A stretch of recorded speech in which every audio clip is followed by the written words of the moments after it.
Eli Kroupi is a baller. He's a baller. I'm not lying. This kid is a serious baller. Welcome back to the channel. We're here with another episode of Ballers, and today I'm obviously taking a look at Bournemouth's forward, attacker, striker, whatever you want to kind of call him, and that is Eli Junior Kroupi. Now, young French under 21s international. He's been good, man. I did a scout watch on him. I think it was last year. I'd have to dig through the archives. I'm sure it's still there up on my YouTube channel. But yeah, I did a little short scout watch, taking a look at him when he was still at Lorient in League 2 or League 1, and then obviously into League 2. Yeah, he was good then. He was good then. You could see he was a decent player, in playing in those forward areas, finding the pockets of spaces. That was good. Yeah, it was all right, blah, blah, blah. But it was his finishing ability.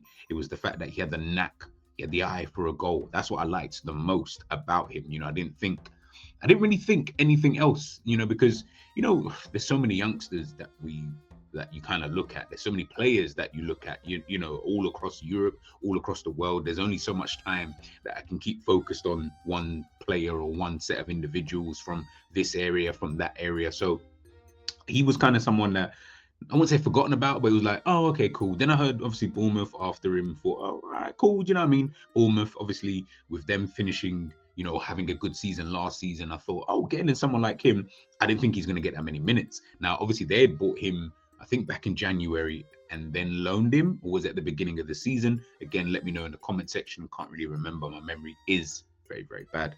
But yeah, they loaned him back to the French club.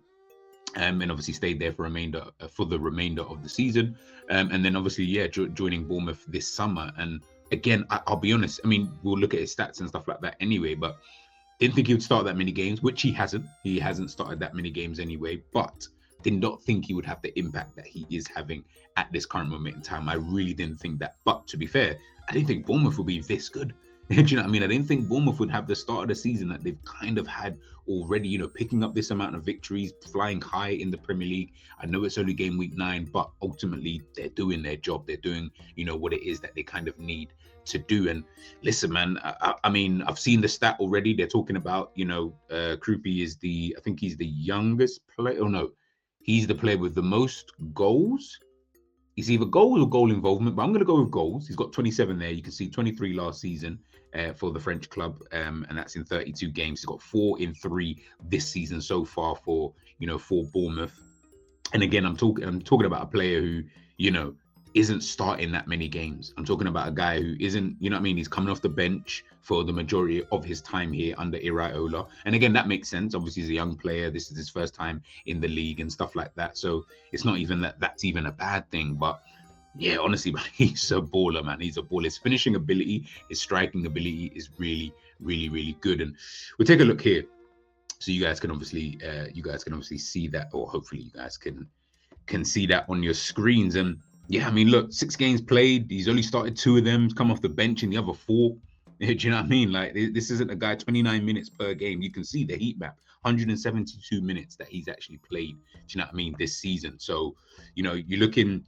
This is obviously in the last couple of games that he has actually started, and that's obviously just due to the fact that he's been coming off the bench to score these goals. But I mean, Bournemouth, simple 4-2-3-1 kind of formation, but he's kind of got the license in there. Now, I'll go back here quickly. So that forward line, and there's been a lot of talk about players coming to a new team, and are they going to be able to adapt? And you still need time to keep it fluent, and they need to get to know each other. They got to go to each other's barbecues and all this rubbish. Look, when you look at a team like Bournemouth, I keep saying it, and I'm going to keep reiterating this so that people understand.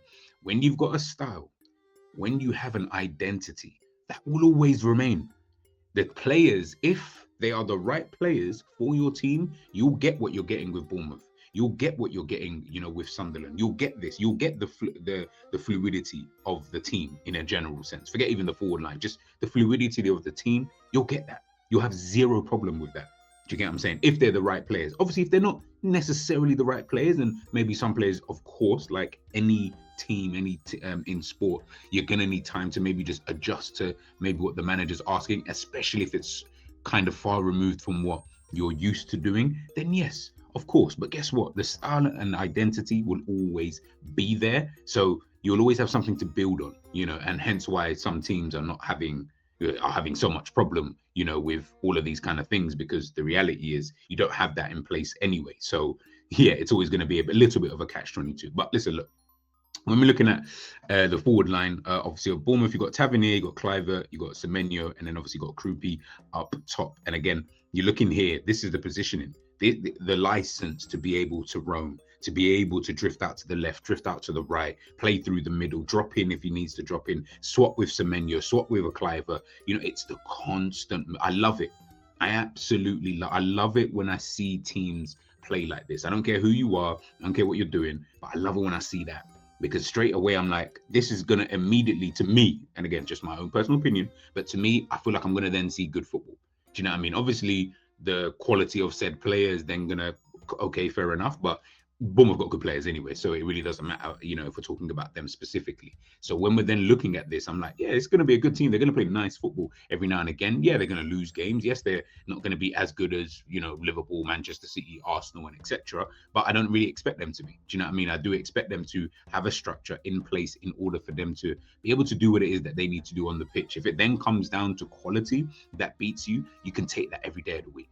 And managers will take that. Managers will take that. They've said it already. I mean, unless they're lying, but I've heard numerous amount of managers come out and say that. When it comes to the quality side, if we don't have that quality, sometimes quality can just tell. It will just override any structure, any pattern of play. It really doesn't matter. Sometimes it just happens, and that's fine. If I'm going to lose to quality, what I mean? I can't complain. I'm like, well, I don't have that kind of level, of quality anyway, kind of thing. So yeah, I think when I'm looking at it like that, you can see why he's thriving within this kind of Bournemouth system. And, this is obviously his heat map from last season when he was still in the French league. And again, you can see he is someone who does like to drift out to that left-hand side. I've seen him do it quite a bit, to be fair, since he obviously joined Bournemouth. But I kind of had him down more as a winger more than anything. But again, I mean, heat maps here kind of shows... heat map's weird because it's like, yes, this is... this is obviously from last season, by the way, people, you can see on the top there. But yeah, he likes the left side of the pitch. I'll tell you that much. That's the bit of the pitch that I've seen obviously the Liverpool game, and I've seen one other fixture of Bournemouth that they played this season. And when I'm watching him, and I was like, oh, okay, so he's kind of a winger. I kind of actually had it down as Cliver was really the one almost playing through the middle, if I'm being totally honest with you. But listen, look, ultimately, it's him. Well, on the team sheet, it's him. And look, when we're talking about like styles of plays and stuff like that, I thought, let me get this up for you guys so you guys can get a bit of a better picture in regards to the type of player that he is. Obviously, this is more to the report before he joined Bournemouth as well, so obviously take that into consideration with some of the wording. Playing as a second striker or false nine, loves to drop deep, as I said, play through balls in behind to other attackers, or combine with them to make runs arriving in the box where he's most dangerous, and can show off his composure in front of goal and finishing. He's capable of many different types of finishes, be it outside the box, first-time shots or volleys. He can strike the ball cleanly and get precision power into his shots. He's a forward. He's an intelligent playmaker, loves to roam about the pockets and test the goalkeeper with his impressive ball striking ability and killer instinct in front of goal. It does belie his tender age. Kroupi's awareness of space and instinctive reactions help him create chances for himself and those around him. And again, if you want a deeper, dive into the kind of player, as I said, check out my video anyway. But just in a general sense, as I mentioned before, like it's always going to come down to this man right here. Like, I really, really like Iraola. I like what he's doing, with the team. I like what he's done with the players. I like just what he's done in terms of the structure. Like, it's so important, man. It's so important. That's what makes great managers, man. You need that. It's so key. And, when he first joined, I didn't know anything about Iraola. I didn't really do my research on him. Didn't think he was going to do too much with Bournemouth. But ever since he kind of joined them, I mean, you're talking about a team. I mean, it's only 9 games, right? So let's just see where Bournemouth actually finish in the season. But if the season was to end tomorrow, he'd probably be in the running for manager of the season. In fact, I probably would give it to him. Last season, I think I would have given it to Nuno at Nottingham Forest. Loved what he did with them, and I'd probably give it to him, because you're talking no team, Liverpool, Arsenal, Man City, don't care who they are, they're not losing their whole back line and bringing in new guys, and it's just plug and play. It ain't happening. I'm sorry, it's not happening. It's not happening. Do you get what I'm saying? It's just not happening. We've seen Manchester City this season. You know what I mean? Getting in new players, the Reinders, the Cherkis, and etc. Good players, fantastic players. We know that in the long run they'll work out for them, of course, but don't look just there yet. With these guys, it's plug and play. There's been if they've not dropped off, they've just gotten better, which is crazy to think. You look at Liverpool. Liverpool look awful. One of the worst teams to watch in the Premier League. Look at all the players they got. Florian Wirtz, Alexander Isak, Ekatike, Frimpong, Gurkes, all of these players, all these good players in their own right. But do you know what I mean? And you're talking about that they've lost. I wouldn't say that Liverpool even lost like key players like that. These weren't. They were key players in their own right in terms of helping them last season, but I wouldn't have looked. Maybe Diaz, maybe someone like Diaz being in terms of like a key player in that 11. But Liverpool didn't lose.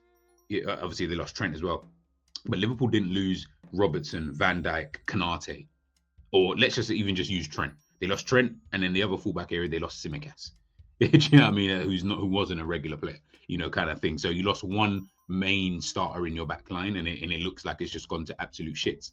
Whereas Bournemouth lost 3 of their back line, and this is Bournemouth. Let's just think about that for a second. This is Bournemouth. So the job that Iraola is doing, absolutely fantastic. And with that, it's then allowed players like Kroupi to be able to come in, and the environment has just allowed for him to be able to flourish. As I said, he's a player who's got good touches, neat in possession, in those forward areas, finding those pockets of spaces. He isn't someone who's going to necessarily, I would say, engage the centre backs too tough in terms of, I'm gonna go hustle. He's quite slight when you look at him, when you watch him play, but he's just so calm on the ball. Do you know what I mean? And again, I'm not even talking. He's not like an Ndiaye, for example. I don't look at him like that. He might be able to do it. I'm not saying can't, but Ndiaye he's the aesthetics. He's got the ball control. He's got the dribbling ability. He can do all of that stuff, right? When I'm watching Kroupi though, it's not really even about that. It's just like the IQ, the football intelligence, where I need to be. The little touches, I can do that. But guess what? I can be in the right areas to score the goals if I need to. And also coming off the bench, having these kind of impacts. Again, I know it's early, but I don't feel like his talent and ability is going to get worse. It will only just be whether you're going to get games, whether you're going to start, you go through bad form and stuff like that. But can you keep still doing the basics? I think he can. And as I said, he's just had a real upwards trajectory. As I mentioned before, France under-21 international as well. So yeah, man, I don't know. He's a good player, man. He's a baller. I think he's a baller anyway. I think he's a really good player. How he does in the future, I don't know. We'd have to, of course, wait and see. But at this current moment in time, I do look at him and I do think, yeah, man, like, you know what? If this continues, you and Bournemouth are going to have an absolutely fantastic season. I hope Bournemouth actually win a trophy this season, whether it's the cup competition.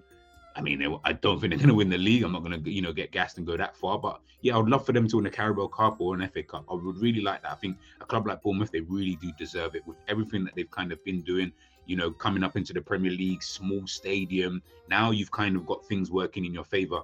I would love to see a team like Bournemouth just be able to just take it to that next level. I know it's difficult.